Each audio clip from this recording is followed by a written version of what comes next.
அசூர்ல இருந்து வந்தேன். என் பேர் பாக்கியலட்சுமி. நடந்தே வந்து எங்க ஊர்ல இருந்து பாக்கிறதுக்காக. அவங்க பேசுவாங்கன்னு ரொம்ப எக்ஸ்பெக்ட் பண்ணோம். அவங்க கடைசி வரைக்கும் பேசல.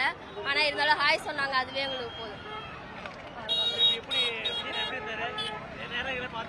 எங்களுக்கு எப்போ ஒரு அழகுதான், ரொம்ப நல்லா இருந்தாரு, அழகா இருந்தாரு. பாக்கியலட்சுமி ப்ரோ. எவ்வளவு நேரம் வெயிட் பண்ணீங்க? நாங்க வந்து மதியம் 3 மணில இருந்து வெயிட் பண்ணிட்டு இருக்கோம். மதியம் 3 மணில பேசணும்னு எதிர்பார்த்தனே, அதுக்காக ரொம்ப நேரம் வெயிட் பண்ணிட்டு இருந்தோம். ஆனா பேசல. பரவாயில்ல, தளபதி பார்த்ததே போதுண்ணே. அவர் கையை மட்டும் கட்டி போனாரு. இங்க உங்களுக்கு தெரிஞ்சதா?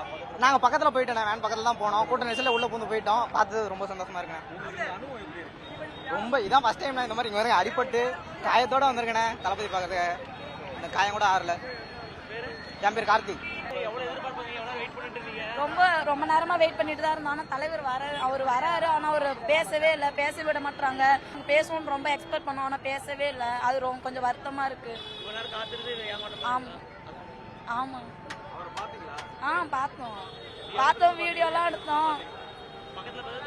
பக்கத்துலாம் போனோம், ஆனா அவங்க ஜன்னல் ஓபன் பண்ணவே இல்லை. தூரக்கே நின்று தான் பார்த்து வீடியோ எடுத்தேன். ஆனா அதுவே கொஞ்சம் ரொம்ப சந்தோஷமா தான் இருக்கு. ஏன்னா அவங்க பேசினாங்கன்னா இன்னும் சந்தோஷமா இருந்திருக்கும். என் துண்டு தூக்கி போட்டேன். ரம்யா.